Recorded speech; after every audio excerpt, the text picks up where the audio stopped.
Greetings, my lovelies. This is Blake here, and welcome to my review of Spectre, the newest James Bond movie. So, if you've seen my Skyfall vlog, you might remember that I've been slowly going through the entire James Bond catalog in order to see the movies that I've never seen before, or to refresh my memory on the ones that I have seen as a kid but I can't recall much of. And I believe when I had done that review, I had watched through On Her Majesty's Secret Service. Well, since then, I've crawled up to Never Say Never Again.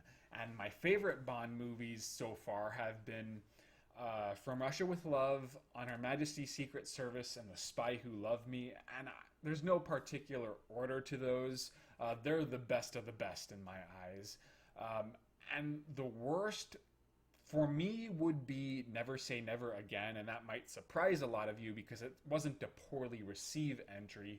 And then, of course, I'd also consider The Man with a Golden Gun as being sort of the runner-up. And that's almost universally agreed to be the worst Bond flick. And I might put Quantum of Solace up there just to do, three best Bond films and three worst. But I say that with reluctance because I don't think Quantum of Solace is a bad movie. In fact, the best thing about the Bond franchise is really there are no bad Bond flicks.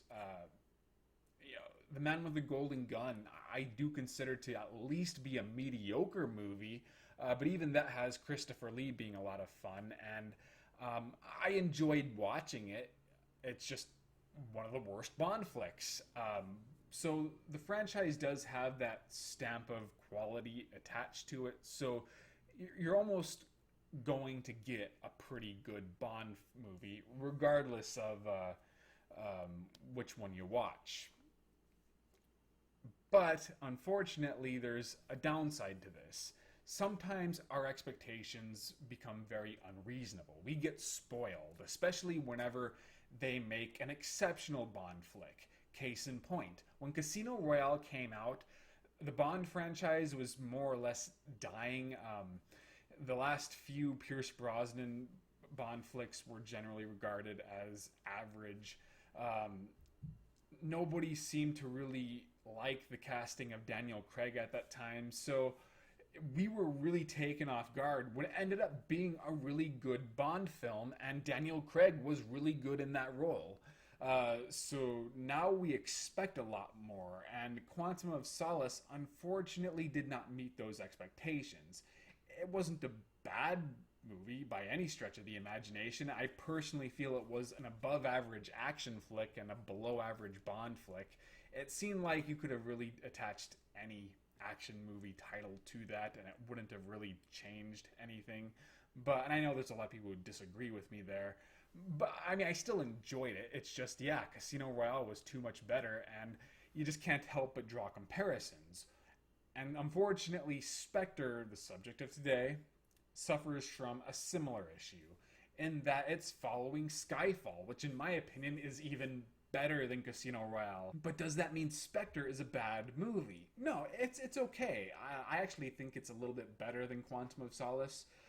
It's a middle ground Bond flick, but unfortunately it's hard to watch it and see that because I just keep drawing comparisons to Skyfall, and that's not really fair to this movie because it doesn't do anything very badly. The writing, for example, I think certain things were underdeveloped, and I think it could have been a lot better in certain areas, but there weren't any moments where I was taken out of the movie due to dumb character writing. I mean, there's a little bit near the end, but most Bond films have moments where you kind of roll your eyes, and if it's a good Bond or if it's one of the better Bond movies, you can just move past it rather easily.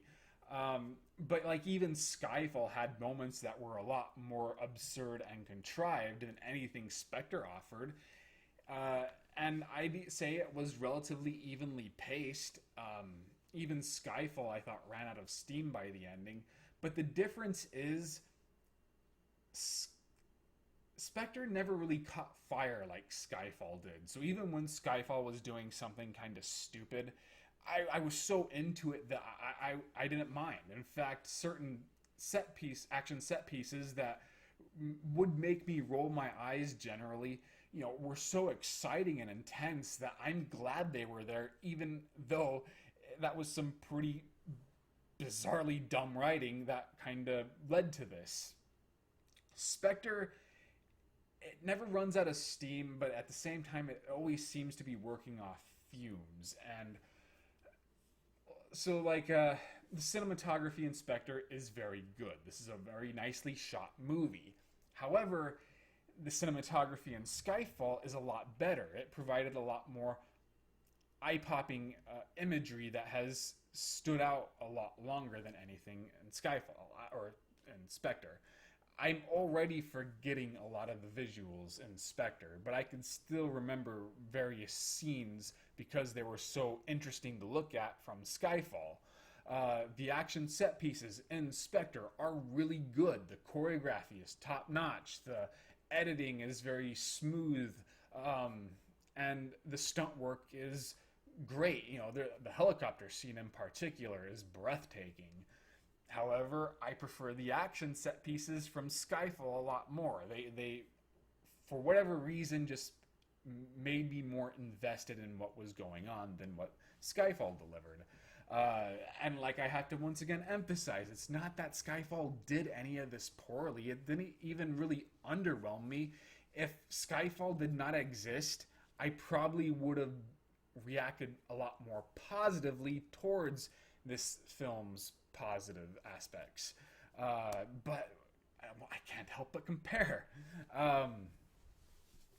And also, the set design in Skyfall was a lot more interesting. There was a lot more of an exotic appeal to that. And here, I don't know. Nothing really stood out in terms of the set design.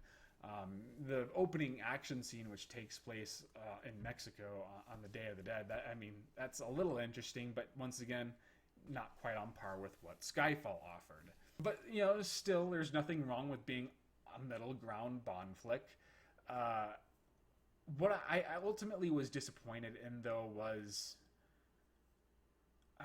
I kind of feel they're relying too much on the past. It's not quite running off of nostalgia quite yet. I worry that might be where it's going in subsequent installments. It's not like Jurassic World or Terminator Genesis, where it's constantly being all, remember that awesome part from that older movie? Nah, I don't. I felt like Spectre was trying to make its own memories, just using older ideas. But it just all seemed undercooked. For example, the main villain, very disappointing. Now, it has nothing to do with Christoph Waltz's performance. He's very entertaining. He could do this kind of role in his sleep. But I thought he was very underutilized, and in general, I just thought the villain never had any grand moment to truly stand out. I really did love the opening credits scene in this movie, by the way. A lot of people have not. I thought the visuals were really cool and pretty haunting in their own way. But I also liked how it told its own story. You could tell just from the opening credits what this movie's going to be about. And they're showing clips of all his previous villains and past tragedies, and they're tying it into the main bad guy who has this octopus motif going on. And I just love that shot of the giant octopus, and then you see a human head covered in shadows, but it's also superimposed over a skull, and then eyes open and kind of stare at you. It was pretty creepy and pretty cool. But it's wow, they're really building up the villain, so I'm getting pumped up. This guy's gonna be awesome. He was behind everything, and ultimately he doesn't do anything that we haven't seen from past Bond films within the Daniel Craig continuity. Now, yeah, he says he was behind everything, but they never really explain how. And it almost seemed to me like he was just kind of saying all of this. It's I'm trying to think, how could he have manipulated Silva? Was he the one who had him captured? Did he plant the seeds of hatred, and having him go up against M? did he just kind of fund him? I have no idea. But that just seemed forced, and I could not really figure out the answer in my head. And then there was so much in the first two films that almost seemed to rely on coincidence, and I just could not buy him, setting all of this up, knowing that, yeah, James is going to get involved. They needed to explain more of how he actually controlled everything instead of just having him say that he controlled everything. And then, he tortures James Bond. We already saw that in Casino Royale. He's like this chess master. He could, strategize, far in advance. But Silva did that, and he was much more elaborate. Like, we could see Silva and how brilliant he was and how dangerous he was with the new bad guy, Franz. I can't pronounce his last name. He just never had a moment where he could really show that, yeah, this guy is truly fucking dangerous. There's still aspects about him I liked. I liked how he was at first kind of hidden by shadows. And Christoph Waltz is really good.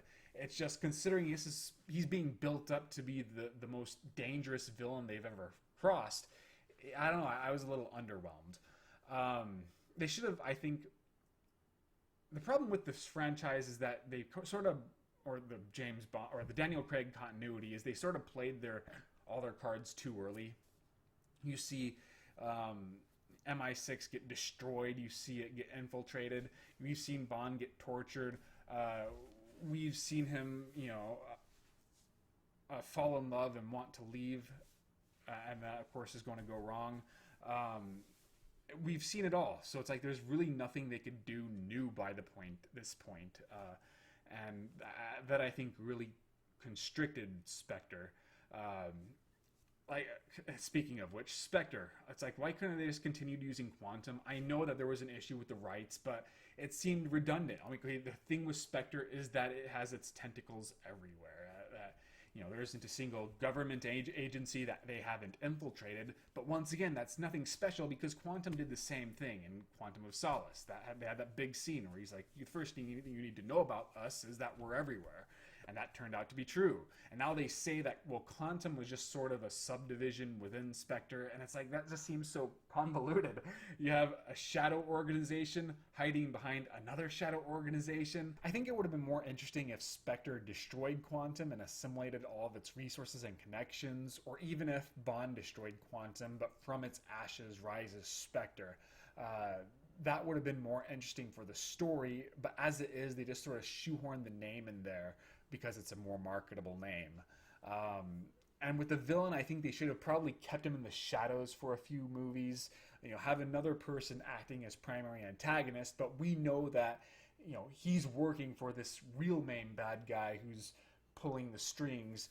And then once he finally steps out of the shadows, then we'll know how important he is and how, shit's about to get real.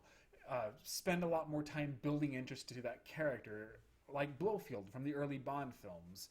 But as it was, they just sort of forced him into the story, claimed that he was behind everything else without offering any evidence, and it just kind of left me feeling underwhelmed.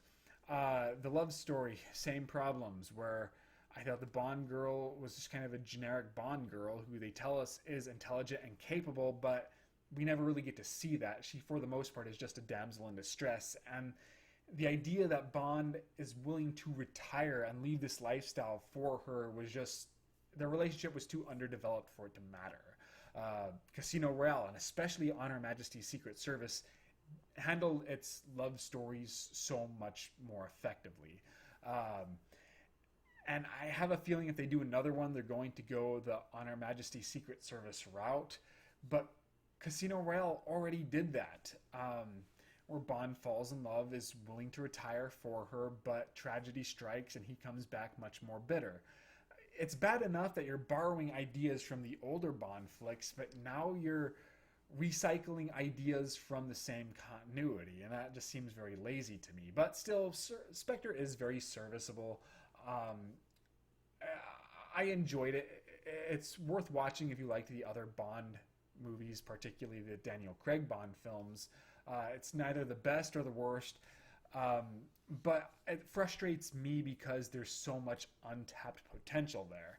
So that is all I have to say. I hope you enjoyed this video, and I shall see you guys later.